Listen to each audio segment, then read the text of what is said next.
Көчет улағаны жөнедін туғандар. Бізге ара, скотч, молоток, бычак, канцелярдык бычак, ошондой эле отвертка жарганга, көчет кыркканга кайчы, ошондой эле бутак, пленка, ылай керек болот. Кадимки ылай. Же болсом садовой бар, же болсом пластилин колдонсо болот.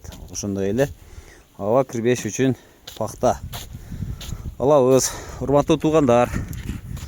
Азыр улай турган момент. Гиластардын бутагынан алып улап койсоңуздар болот.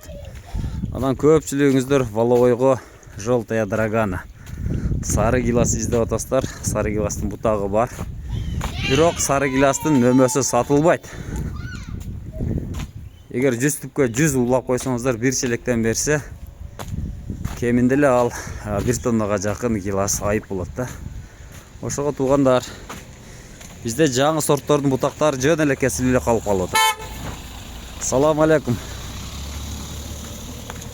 Ошого туугандар, Халмёнго келсеңиздер, ошол жерде турат. Халмён базарга жетпестен холодильникте. Бутактарды тарс алып келесиздер дагы.